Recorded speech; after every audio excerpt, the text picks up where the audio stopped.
Sa wakas, it's showtime! May nalagpasan! Yan ang pag-uusapan natin ngayong araw po ng Biyernes, January 10. Pero bago natin alamin ang patungkol dyan at bago natin simulan ang online viewership ng dalawang noontime shows ay humihiling ako sa inyo na pakisubscribe ang aking YouTube channel.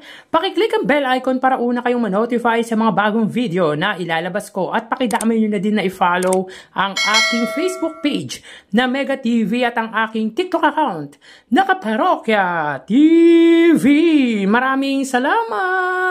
So mga kaparokya, di naman alintana na talagang napag-uusapan ang isyong ginawang pelikula ni Director Daryl Yap patungkol nga sa The Hour of Pepsi Paloma kung saan tila indirectly connected ang mga Eat Bulaga host na sina Tito Vic and Joey. At dahil dyan, since January ay tila ang taas ng views ng main YouTube channel ng Eat Bulaga na umaabot po ng mahigit 100,000 views. In fact, mga kaparokya, twice na pong nasurpassed ng Eat Bulaga ang highest views nito na nagawa last December 14 na umabot ng 112,000 views, and that was the grand finals of Gimme 5. At nito ngang Martes ay nalagpasan nito ang 112,000 views record ng main YouTube channel ng Eat Bulaga last year, kung saan nakaabot po sila ng 116,000 views. At di pa po dyan natatapos mga kaparokya, nitong nagdaang Miyerkules, January 8 ay umabot naman po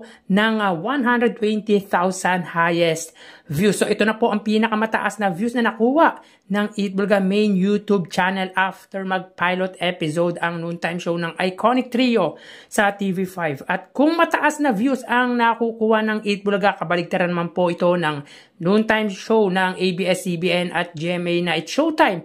Dahil simula January 8 ay tila mababa ang views na nakukuha nito na umaabot lang ng more than 70,000 views nitong nagdaang mga araw. But the good thing here mga kaparokya, last episode ay na-break na po nito yung tila sumpa or yung mahigit 70,000 views nito kahapon. Bakit kanyo mga parokya? So, ibibigay ko po sa inyo ang highest viewership ng dalawang noontime show kahapon at dun po ninyo malalaman. So, para po sa It's Showtime, under po yan sa kanilang main YouTube channel na ABS-CBN It's Showtime na may 2.48 million subscribers at sa oras na 1:21 PM. At sa segment na And the Breadwinner is sila po ay may highest views na 82,000 viewers. So ito na po ang pinakamataas na views na nakuha po ng It's Showtime buhat ng magpalit ng taon. So na-break na po ng It's Showtime ang more than 70,000 views nito at ito nga ay ang 82,000 kahapon. So para naman po sa Eat Bulaga mga kaparokya, under po yan sa kanilang main YouTube channel na Eat Bulaga TVJ na may 1.22 million subscribers sa oras na 1:51 PM at sa segment na Gimme 5. Sila po ay may 114,000 highest views. So hindi po bumababa mga kaparokya sa more than 100,000 views ang nakukuha ng Eat Bulaga. Simula January 1 mga kaparokya ay mahigit 100,000 na po ang nakukuhang viewers nito sa kanilang main YouTube channel. So yun nga mga kaparokya, may kita sa screenshot or data na ginawa po natin na ang It's Showtime po ay may 82,000 highest views kung saan ito na po ang pinakamataas na views sa kanilang main YouTube channel buhat ng magpalit ng taon. Samantalang ang Eat Bulaga ay may 114,000 highest views. Mataas pa din po ito mga kaparokya. So with here, may improvement po ang views ng noontime show ni na Vice Ganda. So magtuloy-tuloy kaya ito mga kaparokya. Muli ba nitong maaabot ang average daily views nito na 100,000? Malalaman natin yan dito sa online viewership na gagawin natin ngayong araw po ng Biyernes. So tara ating alamin ang online viewership ng dalawang bigating noontime show. Para sa Eat Bulaga under TVJ Facebook page na may 2.8 million followers at sa It's Showtime naman po na may 18 million followers. So ngayon po ay araw ng Biyernes, January 10. So as of 12:59 PM ang It's Showtime po ay may kasalukuyang segment na And the Breadwinner is at ang Eat Bulaga naman po ay Sugod Bahay mga kapatid. So dito may kita po natin mga kaparokya na ang It's Showtime po ay may 7,100 live viewers samantalang hindi pa po nagpa-pop up ang views ng Eat Bulaga. So, hantay lang po tayo mga kaparokya ng konting sandali. Ang Eat Bulaga naman po mga kaparokya ay may 4,000 viewers. So again, ang Eat Showtime po as of 1 PM ay may 7,100 live viewers kung saan ang kasalukuyang celebrity guest contestant po nila sa And the Breadwinner is ay si Clea Pineda. Samantalang ang Eat Bulaga naman po ay may 4,000 viewers.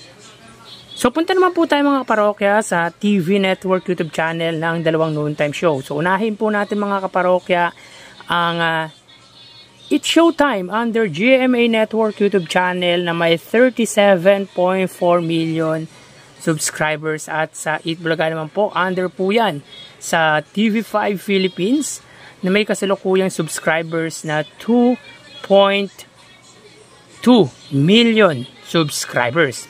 So as of 1:01 PM ang Eat Showtime under GMA Network, sila po ay may 16,000 live viewers. Ang Eat Bulaga naman po under TV5 mga kaparokya, sila po ay may 24,000 live viewers. So again, as of 1:01 PM ang Eat Showtime under GMA Network, sila po ay may 16,000 viewers, at ang Eat Bulaga under TV5 naman po ay may 24,000 viewers. So punta naman po tayo mga kaparokya sa main YouTube channel ng Dalawang Noontime Show para po sa Eat Showtime under ABS-CBN Eat Showtime na may kasalukuyang subscribers na 2.48 million subscribers, at sa Eat Bulaga naman po under TV5 under Eat Bulaga TVJ rather ay may 1.22 million subscribers. So as of 1:01 PM ang Eat Showtime, sila po ay may 77,000 viewers, at ang Eat Bulaga naman po mga kaparokya, sila po ay may 106,000 live viewers. So again, as of 1:02 PM ang Eat Showtime, sila po ay may 77 or 78,000 viewers, at ang Eat Bulaga naman po mga kaparokya ay may 106,000 live viewers. So ang segment po ng Eat Showtime ay And the Breadwinner is, at ang Eat Bulaga ay Sugod Bahay mga kapatid. Bali ang total na nakuha ng Dalawang Noontime Show ay mga kaparokya, bago natin bigyan ang total live viewers na nakuha ng Dalawang Noontime Show, ay humiling ako sa inyo na pakisubscribe po ang aking YouTube channel, pakiclick ang bell icon para una kayo ma-notify sa mga bagong video na ilalabas ko, at pakidami nyo na din na i-follow po ang aking Facebook page na Mega TV at ang aking TikTok account na Kaparokya TV. Maraming salamat!